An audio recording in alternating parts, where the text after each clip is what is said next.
prática, depois que tivermos esses conceitos na cabeça para aplicarmos. Pronto, estou gravando. Gente, eu espero que vocês tenham assistido o vídeo da aula passada, a gravação, né? Eu gosto daquela aula gravada porque nela eu falo com calma. Eu não falo rápido, eu não falo enrolando a língua, igual eu costumo fazer em algumas aulas. Então a vantagem dela é que ela foi bem pausada, com calma. Quando eu errei, eu cortei e fiz de novo. Por isso que eu gosto de passar aquela aula em vez de fazer aquele conteúdo ao vivo. O conteúdo tá lá, tipo assim, eu poderia dar essa aula de novo, mas eu tenho certeza que eu falaria, se tivesse ao vivo, eu falaria mais rápido, esqueceria de falar um monte de coisa e, enfim, não ia ter a mesma qualidade. Por isso que eu gosto bastante daquela aula gravada, porque ela foi feita com calma, com tranquilidade, sem atropelar as palavras, que geralmente não acontece ao vivo. Eu fiz o desafio de vocês, para vocês, de encontre o erro, e ninguém descobriu o erro. Tinha um erro, tinha sim, não era pegadinha essa parte, e ninguém descobriu o erro. Eu não sei o que acontece que o áudio aqui não aparece para vocês, mas só para mostrar para vocês, se vocês quiserem voltar depois e conferir que teve um erro mesmo. O erro não era... Eu não lembro agora quem falou o quê das respostas que vocês deram, quem é da turma da manhã, quem é da turma da noite. Mas o vídeo não era sobre TDAH e dislexia, o vídeo era sobre mecanismo de hipertrofia. Eu realmente tenho traços de dislexia e TDAH, por isso que às vezes eu falo muito rápido, a língua enrola, posso confundir conceitos também, se não tiver muito as coisas fixas na minha cabeça. E nesse dia foi um desses dias. Tinha tanta coisa para falar que eu confundi uma coisa ridícula, besta, coisa de disciplinas iniciais, assim, por falar rápido demais e pela falta de atenção. Então, só para vocês saberem, tá aqui, foi no minuto 3:24, bem no comecinho do vídeo. Nesse momento aqui, eu estava falando da entrada de cálcio nas células quando há a contração muscular que gera a mecanotransdução. A mecanotransdução gera o aumento ou a abertura dos canais de cálcio. Entrando mais cálcio por meio dos canais, eu formo mais pontos cruzados, eu tenho a contração muscular de mais sarcômeros em série, portanto, eu uso melhor a minha fibra. A confusão aqui é que eu falei que o cálcio reorganiza o filamento de miosina. É o filamento de actina que ele organiza, não de miosina. É o de actina, que ele vai lá na Olha por que eu confundo. Eu falo tropomiosina e troponina que estão na actina. Isso para minha cabeça é bem confuso. Aí na hora eu falei, quer ver? Ela reorganiza a miosina. Ela reorganiza a actina. É a actina que muda de formato, não a miosina. Foi esse o erro que eu cometi na hora de gravar. Depois eu até meio que fiquei pensando, mas aí já tinha gravado, eu não ia gravar de novo. E aí é esse o erro que ninguém identificou, ninguém ganhou esse pontinho. Sorry. Mas era isso. Se eu cometi outro erro, eu não percebi. Não é impossível, mas aí eu também não percebi. O específico que eu tinha que comentar era esse. Em relação à aula de mecanismos de hipertrofia, alguém tem alguma dúvida ou quer comentar alguma coisa, perguntar alguma coisa? Aproveitar? Eu não lembro se eu postei os slides, mas eu acho que sim. Bom, se não eu sigo aqui. Espera que a representante de vocês está falando comigo. Professor, todos que tentaram vai ganhar nenhum ponto de participação no desafio. De participação, gente? Depende. Eu posso ler, mas das respostas... Que teve um, eu não lembro quem, mas teve um que não viu o vídeo, que respondeu uma coisa nada a ver. Tipo, não sei. Você respondeu alguma coisa interessante, pelo menos? Hein, pessoa? Não? Ai, ai. Então, hoje vamos falar de limiar anaeróbio. Eu não sei por que a apostila de vocês coloca esse conteúdo tão para o final. Por mim, esse conteúdo seria junto com respiração celular. Não sei, na minha cabeça faz sentido, mas eu não queria atropelar as coisas com vocês logo no começo da disciplina. Mas eu acho muito básico, porque a gente vai falando de fisiologia do exercício, a gente vai falando do que é aeróbio, do que é anaeróbio, do que é hipóxia, do que gera dano muscular, não sei o quê, sem ter explicado o que diferencia o que é algo aeróbio, ou seja, um estado ou um exercício aeróbio ou anaeróbio, né? O que define ou o que diferencia exercício aeróbio de anaeróbio não é o tipo do exercício. Não é tipo assim, caminhada e corrida é aeróbio, musculação é anaeróbio. Até pode ser, mas o que diferencia não é apenas puramente o tipo de exercício. O que diferencia o que é aeróbio do que é anaeróbio é a quantidade de lactato que você produz e acumula naquele movimento, naquele exercício que você faz. Então, existe um limiar, né, um limite aí para o nosso corpo. Cada um tem o seu limiar, ele não é igual para todo mundo. Vai depender do condicionamento físico, da predominância do tipo de fibra de cada um. Então, cada um tem o seu limiar. Quando a gente passa desse limiar, significa que a gente está produzindo muito mais lactato do que conseguindo remover. E aí a gente está acumulando lactato. Primeiro a gente acumula ali naquele músculo, depois a gente acumula na corrente sanguínea, como eu mostrei em outra aula para vocês, que tá lá os metaborreflexos, etc., os quimiorreflexos são ativados. Então, quando a gente começa a acumular muito lactato no nosso corpo, a gente ultrapassa esse limiar. Então, o limiar é isso daqui, de acordo com a intensidade do exercício. Alguns exercícios são o tempo todo muito intensos para vários músculos do corpo, como a musculação. Então, ele é naturalmente anaeróbio. Eu faço contração de muitas fibras ao mesmo tempo e não dá tempo de eu usar a via metabólica aeróbia para gerar energia naquele momento. Eu uso outras vias e eu gero e acumulo lactato. Mas outros exercícios, você começa numa intensidade menor e vai aumentando, se for o caso, como uma caminhada ou a corrida.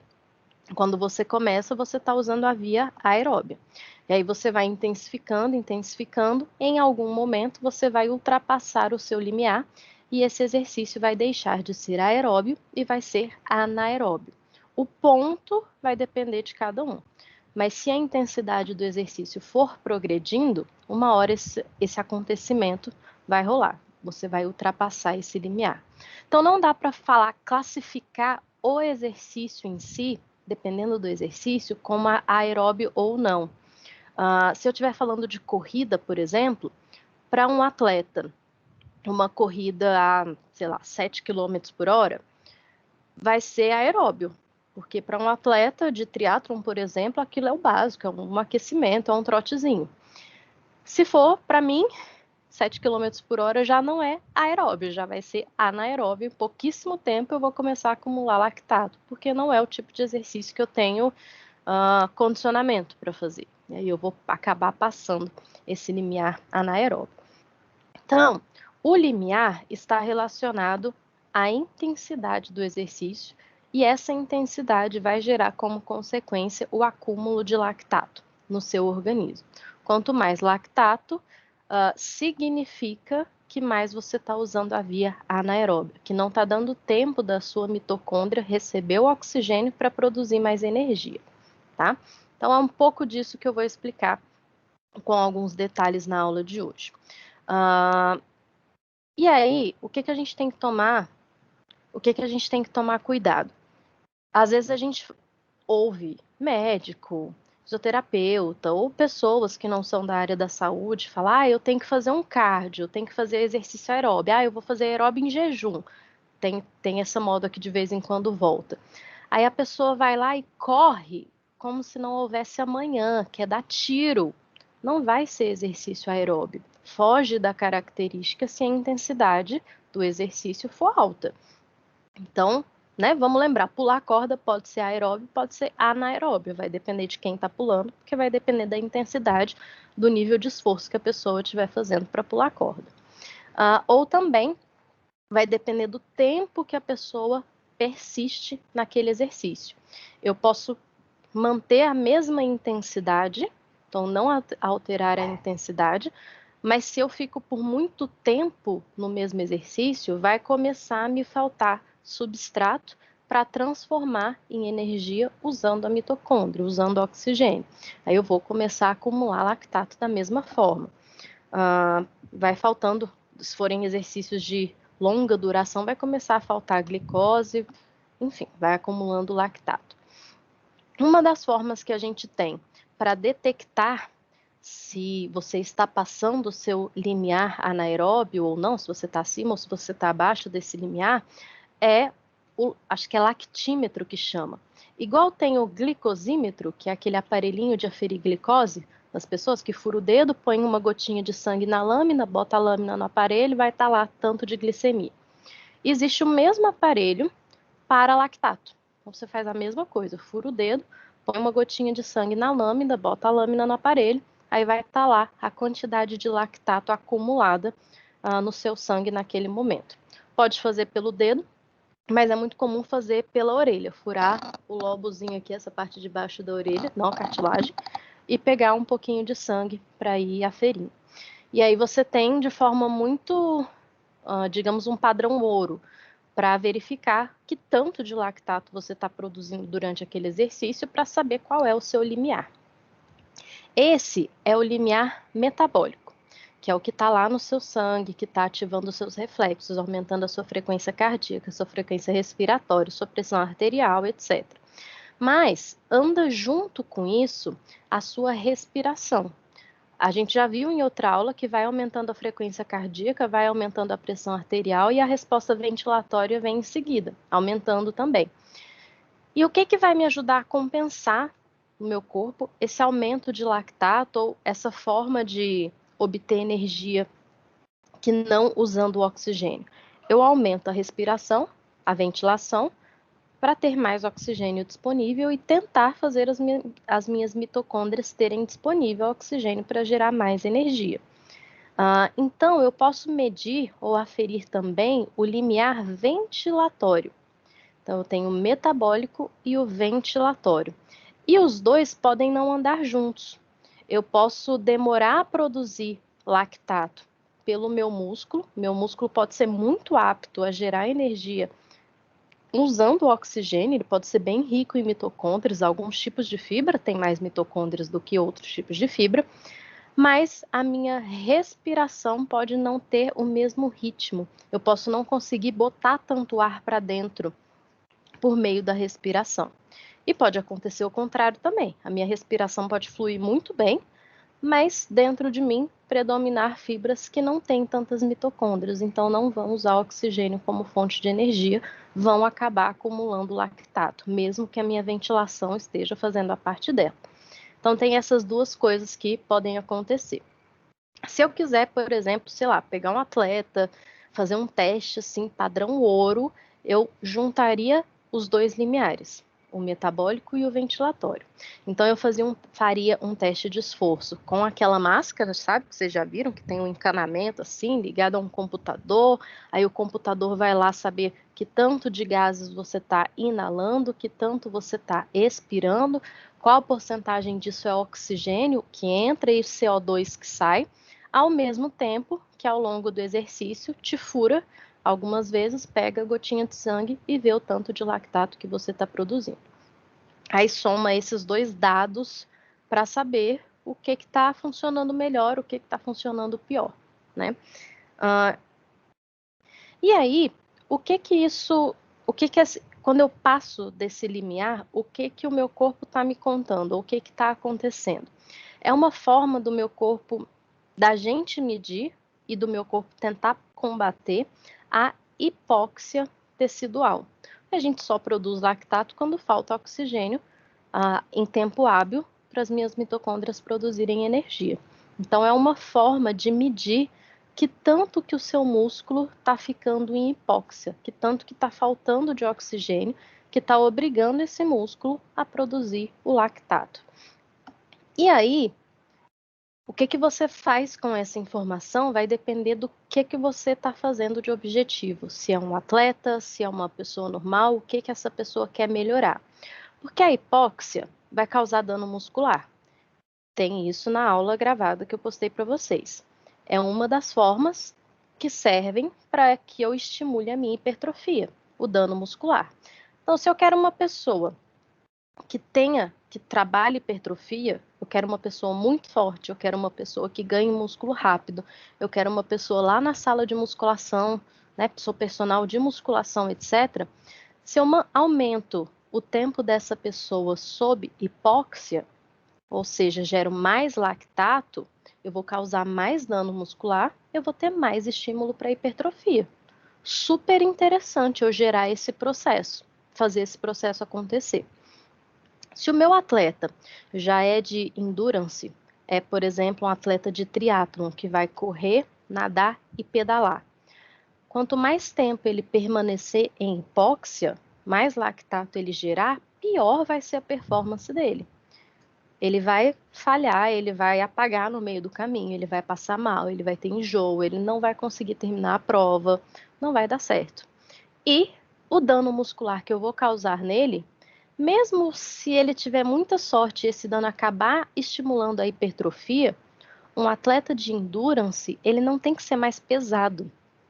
Ele tem que ser forte, mas ele tem que ser leve. Exemplo, maratonista. Você não vai ver um maratonista musculoso. Eles são magrelos, porque quanto mais peso, mais difícil é para ele carregar aquele peso, mais impacto nas articulações, etc. Então, para esse tipo de atleta, eu não quero hipóxia. Eu quero que ele tenha oxigênio, que ele use o oxigênio para obter energia. E aí é o que você vai pensar em como você usa esse limiar anaeróbio, né? Pela respiração, para não ter que tirar sangue das pessoas, dá para perceber, dá para ter um certo feeling, não é uma medida exata, mas dá para ter um certo feeling de quando começa a falhar, de quando começa a ficar difícil o exercício. Vocês podem testar em vocês mesmos em algum momento. Você está lá caminhando ou você está correndo e está conseguindo equilibrar. O ritmo da respiração com o ritmo dos pés, a forma como você equilibra a sua respiração com o movimento. E tá tudo bem. Aí você começa a aumentar a intensidade.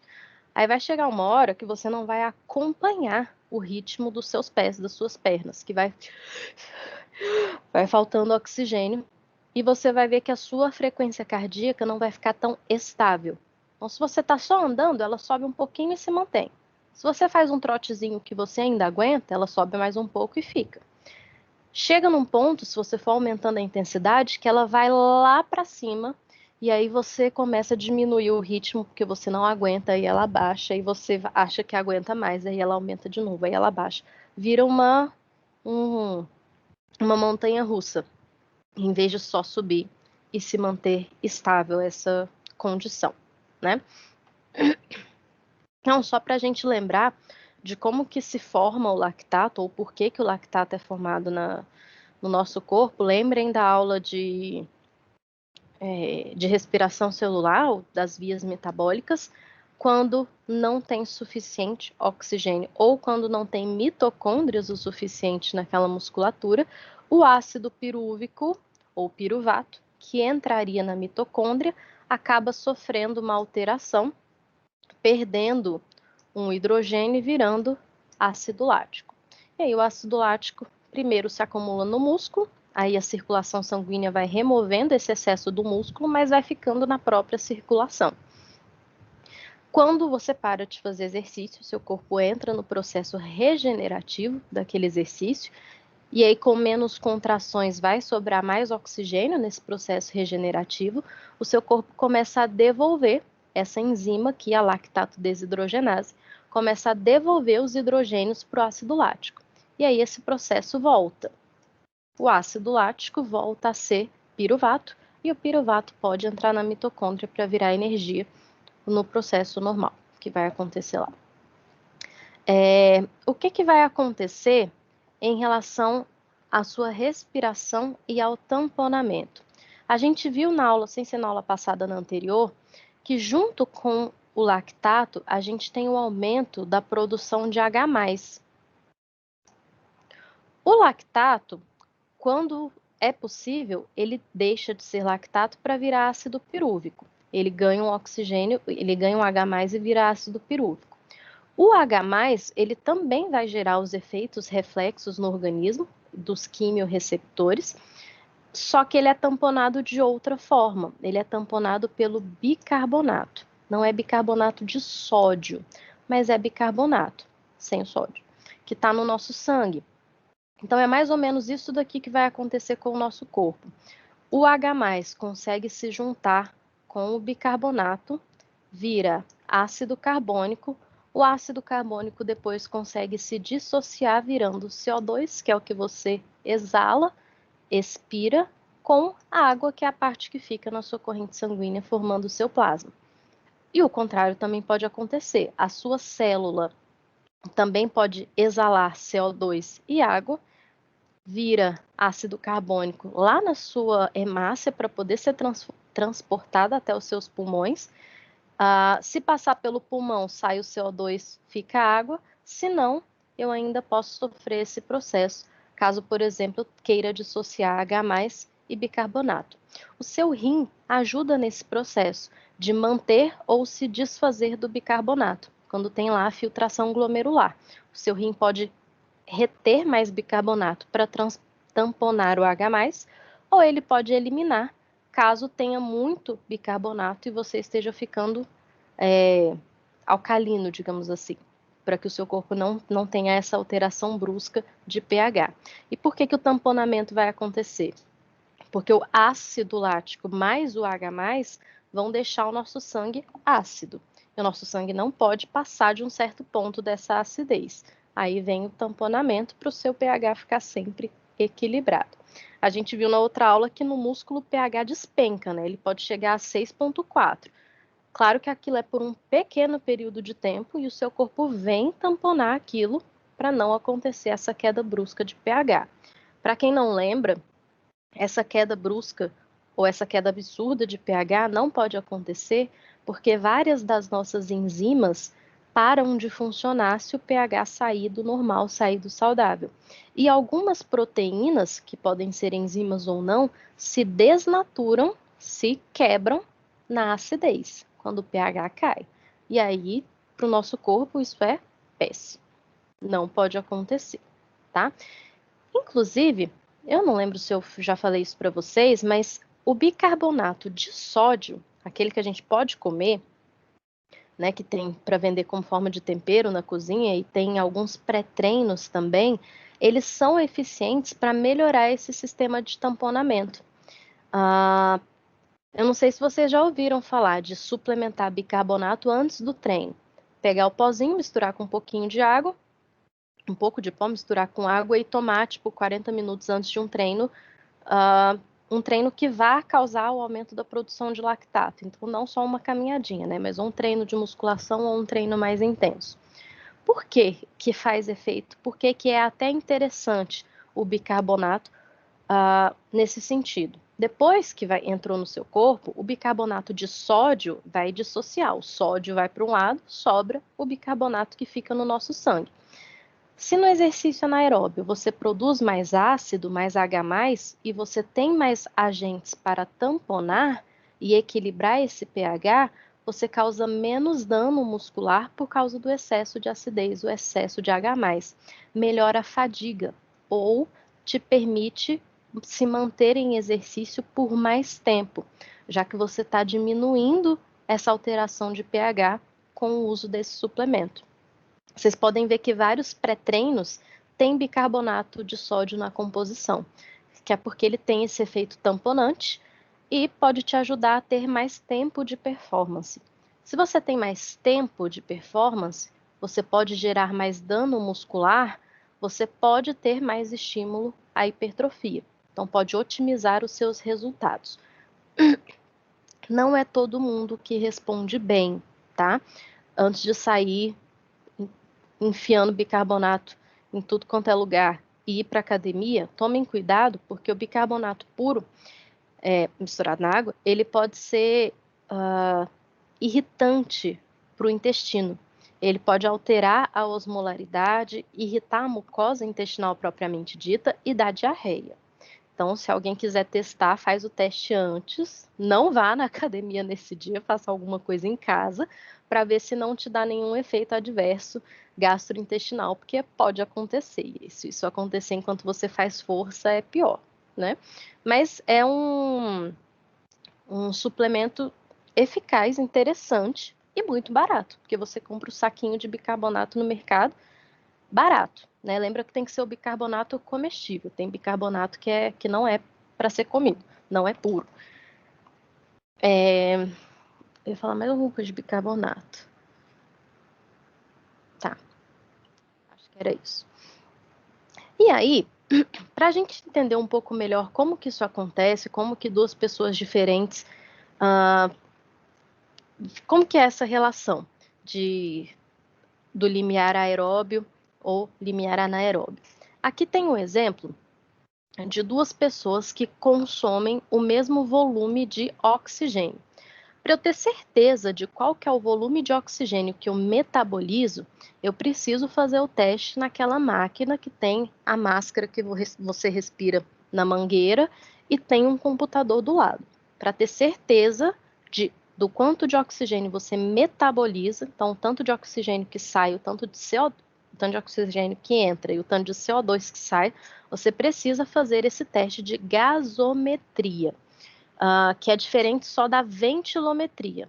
A ventilometria é só o ventilador. Você sabe o volume de gases que você inala e que você expira, mas que tanto é oxigênio, que tanto é CO2, isso ainda não é medido, se for só uma ventilometria comum, tá? Inclusive, tem um professor aqui de Brasília, professor Daniel Tavares, ele criou um aparelho, o projeto de doutorado dele foi um aparelho que era essa máquina de ventilometria, só que portátil. É só a máscara com um aparelhinho aqui que liga em Bluetooth no seu telefone e mostra lá a sua ventilometria. Não tem o sensor para saber que tanto é oxigênio, que tanto é CO2, mas vê que tanto de ar você bota para dentro e que tanto de ar você bota para fora. E aí no gráfico, quando você está lá fazendo exercício usando a máscara, dá para perceber quando você ultrapassa o limiar anaeróbio. Como eu expliquei em relação à respiração e à frequência cardíaca, você vai subindo devagar num certo compasso, num certo ritmo, de repente o negócio desestabiliza. Aí dá para ver pelo gráfico que ali é o seu limiar anaeróbio. Aí aqui está o exemplo de duas pessoas diferentes. As duas pessoas nesse exemplo estão consumindo a mesma quantidade de volume de oxigênio. Então, as duas estão consumindo 67 ml, os gases são medidos em litros, né? Por quilo de peso corporal, então é relativo ao seu tamanho, à sua massa corporal, por minuto. Lembra que quando essa última medida está elevada a -1, significa que é como se eu botasse um traço aqui e botasse aqui embaixo. Então, é a mesma coisa de eu escrever 67 ml vezes quilo de peso corporal sobre os minutos. É um M aqui, não é um. Pelo tempo. Nesse caso, o tempo está em minutos, tá? Então, as duas pessoas estão consumindo o mesmo volume de oxigênio, 67 ml por quilo de peso corporal por minuto. Só que, para pelo mesmo volume, pelo mesmo consumo de oxigênio, essa pessoa aqui, vamos chamar de A. A pessoa A está com 165 batimentos por minuto, enquanto a pessoa B, para consumir o mesmo volume de oxigênio, está com 180 batimentos por minuto. Essa daqui alcançou uma intensidade muito maior de exercício pelo mesmo consumo de oxigênio. Vocês precisam enxergar isso. Se eu olhasse só a frequência cardíaca em repouso, 70 com 40, dá para perceber que o 40 está melhor preparado. 40 batimentos por minuto em repouso é coisa de atleta. 70 já não é tão atleta assim. Pode não ser sedentário, mas já não é tão atleta assim. Aí essas duas pessoas começaram a fazer uma caminhada. De repente, alguém foi lá e mediu o volume de oxigênio que elas estavam usando. Essa daqui, para usar 67 ml, estava com batimento em 165, e essa daqui, pelo mesmo volume de oxigênio, estava com um batimento lá em cima. O que isso significa? Que a pessoa B, com o mesmo tanto de oxigênio, ela consegue gerar muito mais energia, sem acumular tanto lactato. Se ela está gerando mais energia, a frequência cardíaca está subindo. E está tudo bem, porque o exercício está mais intenso para ela, mesmo usando a mesma quantidade de oxigênio. Se eu colocasse aqui as duas pessoas na mesma frequência cardíaca, vamos imaginar que eu baixo essa pessoa para 165 batimentos por minuto. Ela estaria usando muito menos oxigênio para estar com a mesma frequência cardíaca que a outra pessoa. Talvez assim faça mais sentido para vocês entenderem. Então, se essa daqui, para chegar nos mesmos 165 batimentos, estaria usando muito menos oxigênio, tendo o mesmo resultado, digamos assim, ela metaboliza muito melhor o oxigênio. Porque se eu preciso inalar menos, é porque eu uso melhor, não sobra tanto.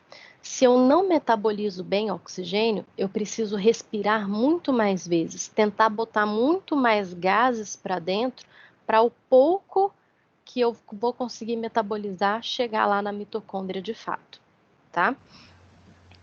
Fala. Professora, essa condição aí que você falou que, por exemplo, o atleta, ele mais bem preparado, ele está com um batimento cardíaco menor. Se ele parar de praticar atividade física, tem um tempo assim que ele perder essa condição? Vai perdendo. Vai perdendo até um certo ponto. Se ele for um atleta muito bom, esse batimento vai aumentando ao longo do tempo. Não é assim, tô um mês parado, pá, foi para 90. Vai demorar muito para isso acontecer, até porque esse atleta aqui, que provavelmente é um atleta de endurance, ele tem aquelas alterações no coração, aquela hipertrofia excêntrica, e isso não volta fácil. É um benefício que não volta, não regride fácil. Então, ele pode aumentar, por exemplo, se ele ficou um ano parado, se ele não engordou, não teve problemas assim, pode aumentar para 60 batimentos por minuto. O que ainda é baixo, o que ainda é muito bom em relação a uma pessoa sedentária que vai ter 80, 90 batimentos por minuto em repouso. Então, vai aumentar um pouco, mas ainda vai ser uma condição muito boa nesse sentido. E outra coisa que aumenta essa frequência cardíaca em repouso é o nível de ativação simpática. E a ativação simpática, ela não está só relacionada ao exercício, ao movimento, ela também está relacionada ao estresse, né? Quando a gente está ansioso, estressado, a gente aumenta a ativação simpática e isso aumenta a frequência cardíaca. Na pandemia, tem acontecido muito de pessoas que tinham uma frequência muito baixa, muito boa, porque né, são atletas, treinam e tal, essa frequência ter aumentado sem necessariamente a pessoa ter parado de fazer exercício ou até sem que ela tenha diminuído os exercícios que ela faz. Aumenta pelo estresse, pelo nível de ansiedade, né? A coisa da pandemia que está causando. Então, eu tenho um amigo, por exemplo, que é atleta, triatleta, né? Treina para ser triatleta. Ele era professor da Anhanguera também, só que de outra unidade. E a frequência dele era tipo 46, 48. Ele não parou de treinar, ele tem um rolo de bicicleta que ele encaixa a bicicleta e treina dentro de casa, que ele é triatleta, ele não parou de correr, ele corre na esteira, enfim. Não diminuiu performance, não diminuiu o nível de treino. A frequência cardíaca dele começou a aumentar.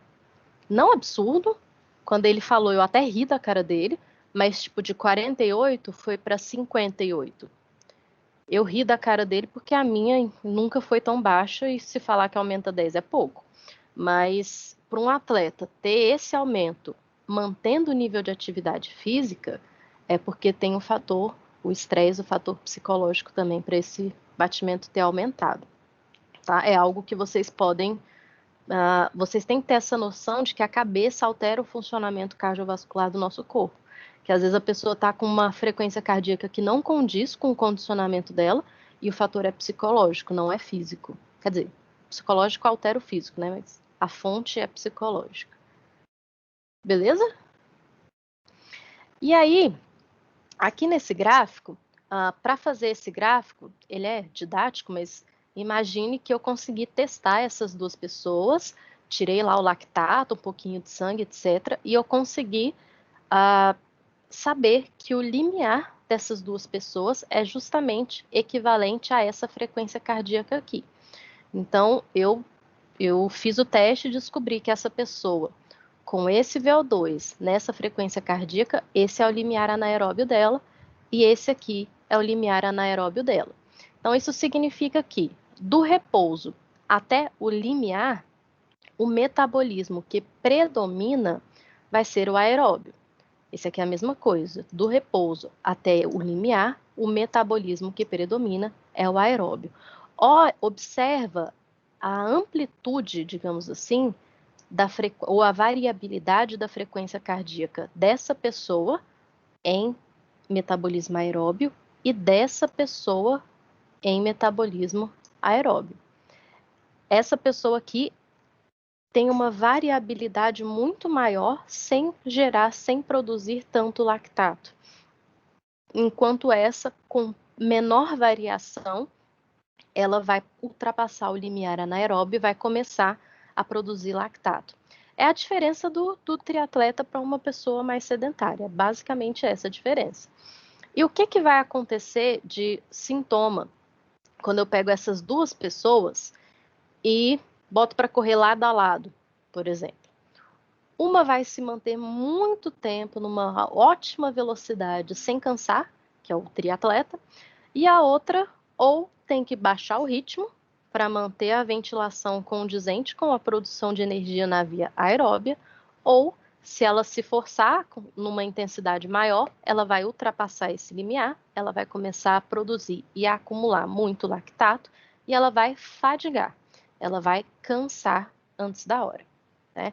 É igual quando a gente vê as provas de maratona na TV, o cara que vence a prova, que mantém o mesmo ritmo, e não é um ritmo baixo, por, sei lá, 2 horas, eu não sei qual que é o recorde de vencer a maratona, então 40 e tantos quilômetros em 2 horas, e a pessoa que não termina a prova, porque ela corre numa velocidade maior do que a faixa de transição dela, ela ultrapassa o limiar, começa a utilizar a via anaeróbia, produz muito lactato, cansa, entra em fadiga, não dá conta de continuar, porque a nossa via anaeróbia é limitada. Você força a barra, não, sou guerreiro, eu vou, sangue no olho, cai, desmaia, o músculo falha, vomita, são sintomas aí de excesso de lactato. É uma forma do seu corpo te obrigar a parar de produzir lactato. Se você está caído no chão sem contrair, você fica um tempo sem produzir lactato, o seu corpo consegue remover o excesso, fazer a limpeza que ele tem que fazer, né? Tudo certo até aqui? De boas? Então tá. Então, vamos ver um exemplo prático, né? Se um indivíduo que tem o VO2 máximo, ou seja, o tanto de oxigênio máximo que ele vai metabolizar por minuto, passou dessa intensidade, não vai ter mais oxigênio para ele metabolizar, vai começar a acumular lactato. Então, essa pessoa aqui, a pessoa A e a pessoa B. A pessoa A tem o VO2 máximo de 60 ml vezes quilo corporal por minuto e o outro de 70. Qual dos dois vai chegar primeiro numa prova de 20 quilômetros, considerando que todas as outras variáveis são iguais? Vocês têm ideia? Quem que chega primeiro? Quem tem o VO2 maior ou quem tem o VO2 menor? VO2 maior. Por quê? Eu também acho que tu vê que tem 70. Ele tem uma Por quê? capacidade maior de metabolizar o oxigênio no organismo. Ele vai precisar respirar menos vezes, ele não vai elevar tanto a frequência cardíaca para manter a mesma velocidade que o outro.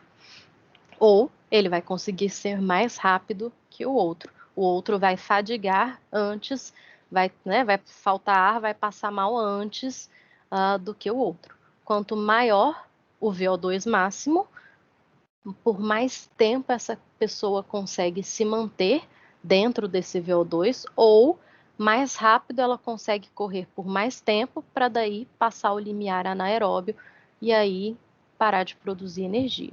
Então, levando em conta esses dados, eu não estou falando de quem vai aguentar mais tempo, mas de quem vai chegar primeiro.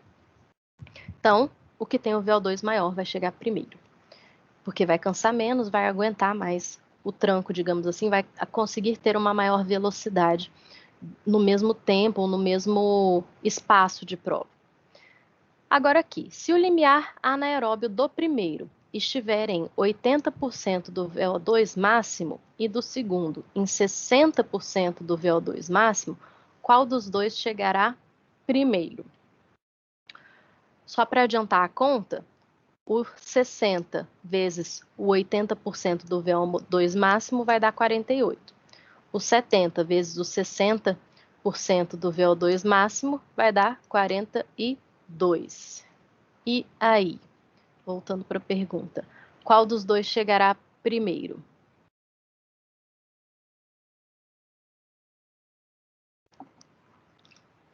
O que tem o VO2 de 60, né? Vamos lá.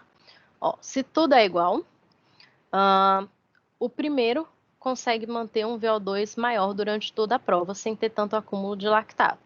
Enquanto o primeiro tem o limiar a 80% do VO2, que dá esse 48, o segundo terá o limiar a 60% a 42. Então, ainda vai ser o primeiro, que tem o 48 ml vezes quilo por minuto, tá? Fala. Fala, Thiago. Não? Ficou tímido? Pode falar. Gente, o que vai definir se eu tenho um melhor VO2 máximo ou um limiar anaeróbio mais alto, né, mais alto, igual está nesse gráfico aqui, ou mais baixo? Além do treino, que você pode se adaptar a ter um melhor condicionamento físico, lembra que você nasce com a predominância de um tipo de fibra, ou com a tendência à predominância de um tipo de fibra. Tem a fibra tipo 1, que é justamente a que tem mais mitocôndrias, então vai metabolizar melhor o oxigênio que você inala, e a do tipo 2, que tem menos mitocôndrias e vai acabar produzindo mais lactato. Então, se eu pegar o triatleta e pegar um cara que faz só musculação e falar para os dois, corre, vai para frente, vamos correr 20 quilômetros. O triatleta vai ter, eu sei que ele vai ter a predominância de fibra tipo 1, que é a que tem mais mitocôndria, ele vai aguentar uma distância muito maior com menos fadiga, ou vai conseguir ser mais rápido se a distância for menor, em comparação ao cara que faz só musculação. Ele tem menos mitocôndrias, se a distância for muito longa, ele vai fadigar, ele vai falhar antes da hora. Então, você nasce com uma tendência a ter um certo tipo de fibra, ter mais tipo 1 ou mais tipo 2, tem influência genética nisso, mas você pode treinar. Você pode adaptar o seu corpo a ter mais mitocôndria nas suas fibras, ou não, ou ter menos mitocôndrias. E aí o treino vai ser de acordo, você vai estimular de acordo com a demanda. Se você precisa que o seu corpo tenha mais mitocôndrias para que ele metabolize mais oxigênio, para que ele produza menos lactato, você vai para o tal do cardio, você vai para o condicionamento.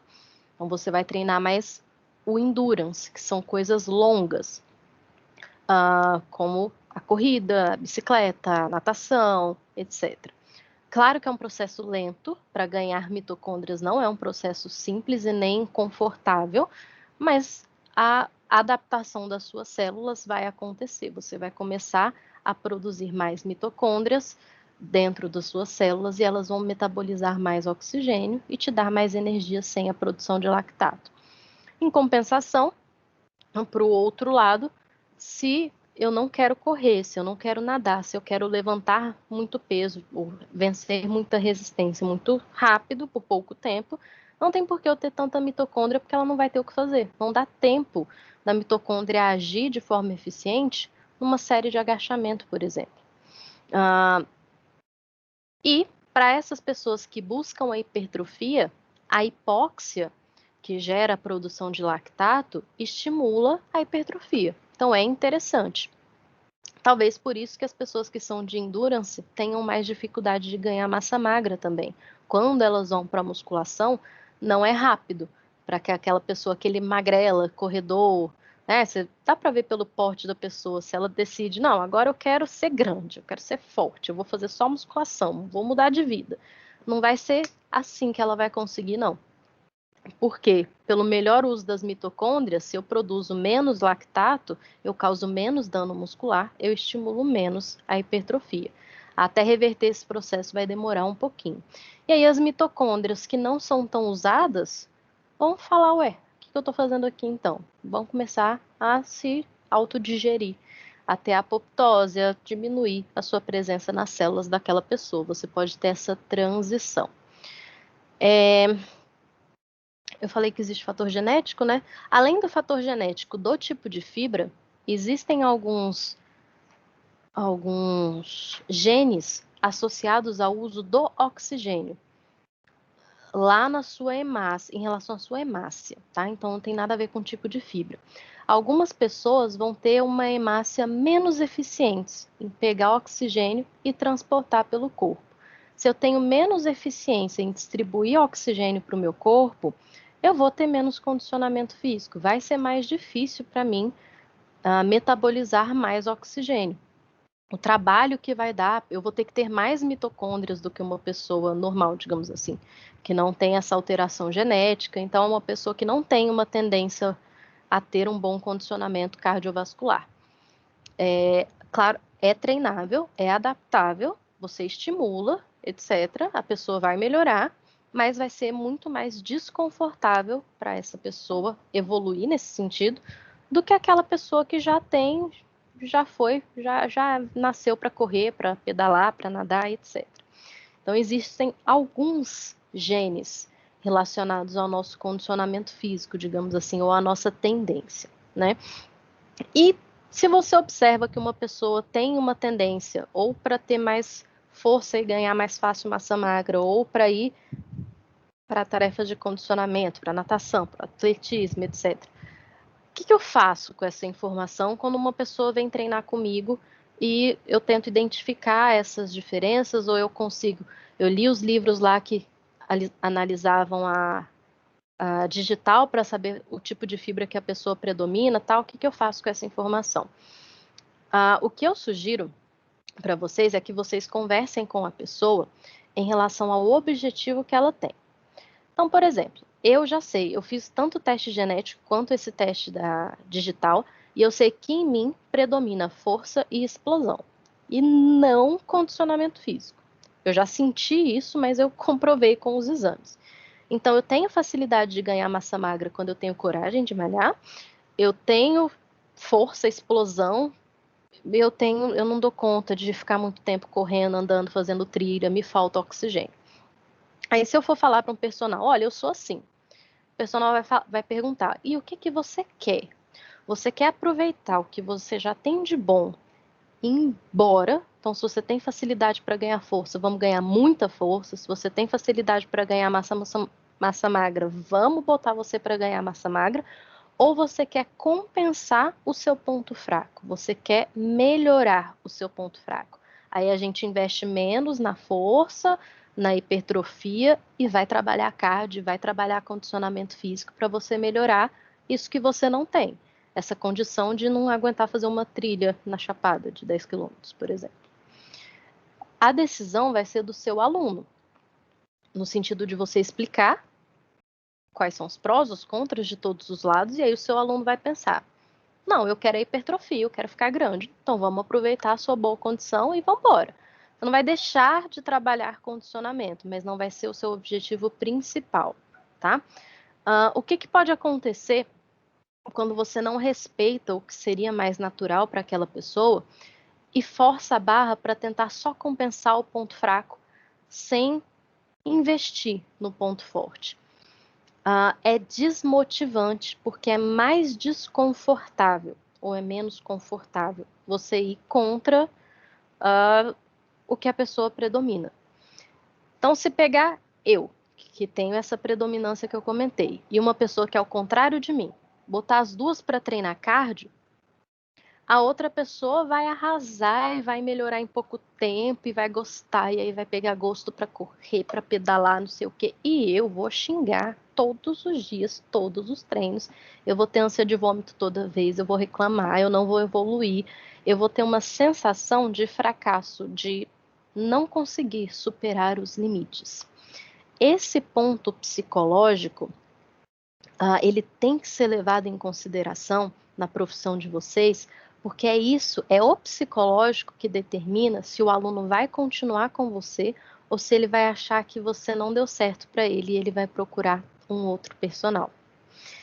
Não estou falando que se eu tivesse um personal que ele não vai trabalhar cardio, mas ele querer investir numa coisa que é insuportável para mim, uma hora eu vou falar, então, vou deixar de brincar disso e vou brincar de outra coisa em outro lugar. Porque tá ruim, eu tô fracassando, não tô conseguindo evoluir. E se ele tiver esse tino psicológico de me botar para fazer força, e hoje eu venci tal carga, hoje eu venci tal carga, tô crescendo, tô ficando forte, não sei o quê. E de vez em quando, meio disfarçadamente, querer botar um cardio para eu não perder essa condição, eu vou me sentir mais motivada a treinar com essa pessoa do que com o outro exemplo que eu dei. Assim como se eu pego uma pessoa que gosta de correr, gosta de pedalar, gosta dessa sensação, gosta de andar, e eu falo, não, esquece, vamos fazer musculação, você precisa ficar forte, só musculação, vai para academia e faz musculação. Uma hora essa pessoa vai falar, mas não é isso que eu quero, mas não é disso que eu gosto. Vocês, como futuros personagens, se forem trabalhar na área, tem que ter essa noção de que pelo psicológico a pessoa fica com você 5 anos ou ela procura outra pessoa que combina mais com a condição dela, tá? Esse é um dos recados que eu queria dar para vocês. Eu vejo muita gente não ouvindo e não compreendendo como é o metabolismo do aluno e perdendo o aluno por isso. E aí não entende por quê, mas é por isso. Focou demais só na fisiologia, enxerga a pessoa como um pedaço de carne, digamos assim, e não entende que sem o psicológico a pessoa não treina, ela não quer te pagar, ela não quer sair de casa, ela não se motiva, ela não se mantém com você. Em compensação, se você tiver o fator psicológico, ela fica com você, ela vai ser fiel à atividade física com você. E aí você tem uma gama de clientes interessante e que te bancam, né, para o que você quiser. Uma tática que eu tô vendo personagens usarem que tem funcionado bem, depois vocês parem para estudar isso, porque realmente compensa, mesmo se você for trabalhar numa academia, não como um personal isolado, é a gamificação ou gamificação. São os pequenos desafios, as pequenas tarefas que as pessoas têm que fazer e aí elas ganham quando elas conseguem. O fator psicológico disso é surreal. Para quem é sedentário, para quem não gosta, para quem não é aquela coisa com exercício, que é a maioria dos clientes, que a maioria das pessoas vai ter, esse fator psicológico é muito importante. Por isso que o funcional tem muito aluno comparado à pessoa que vai só lá na musculação, por exemplo. Porque o funcional não repete, não é a mesma coisa, tem a coisa da superação, de cada dia você faz mais, enfim. Estou me alongando aqui, mas queria dar esse recado para vocês, que eu vejo que o mercado de trabalho cobra um pouco disso hoje em dia, de muita gente. Eu ia falar mais alguma coisa. Peraí. Eu não lembro se vocês viram isso, ou se eu comentei isso.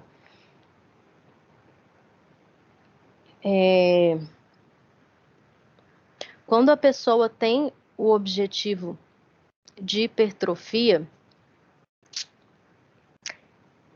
o que aparece na internet, o que alguns blogueiros fazem?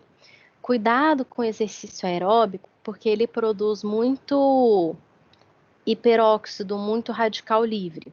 Se você ficar correndo, essas coisas, você produz muito radical livre. Musculação também, mas as pessoas gostam de falar mal do aeróbico. E aí, se você quer continuar fazendo o exercício, você tem que consumir os antioxidantes. Aí a pessoa fica tomando suplemento vitamínico por conta própria. Quem não conhece alguém que adora passar numa farmácia e comprar suplemento? Tomar, e tomar, e tomar, e tomar. O que tem de perigo para quem faz isso? Eu não sei se vocês sabem, mas esses antioxidantes, que são algumas vitaminas, como vitamina E, acho que vitamina A também, alguns outros elementos, alguns flavonoides e tal, eles realmente são eficientes em diminuir os radicais livres, o H+, no caso do bicarbonato, em diminuir o dano do lactato ou até a produção de lactato. Qual é o problema disso? Tudo isso que você gera, o lactato, o H+, os superóxidos, o radical livre, que você gera durante o exercício, servem de estímulo para a hipertrofia. Foi o que eu comentei na aula gravada.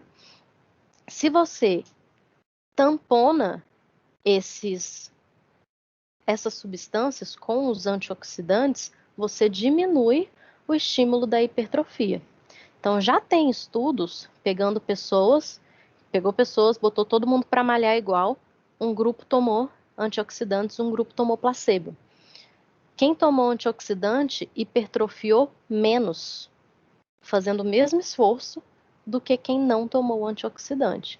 Agora imagina, você malha, ou faz o aeróbio, tenta melhorar e não rende, o seu aluno não está rendendo na mesma velocidade ou na proporção que você programou para ele.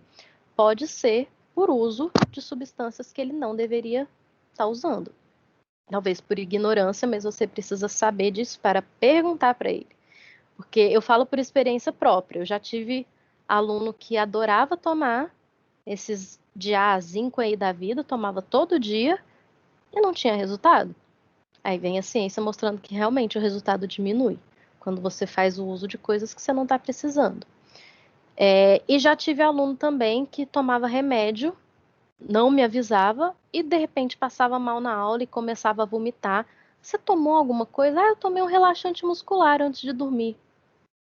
Como é que eu boto a pessoa para fazer força se ela tomou um remédio para não fazer força, para a musculatura não contrair? Aí a pessoa vomitava e eu ficava sem entender, aí depois eu entendi. A gente tem que saber orientar também essas pessoas ao que elas não devem fazer, inclusive não tomar polivitamínico sem prescrição específica, né?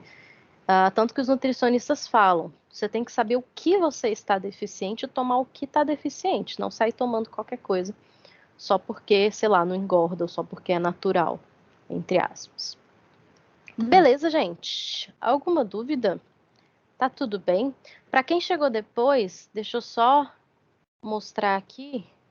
Eu fechei? Não.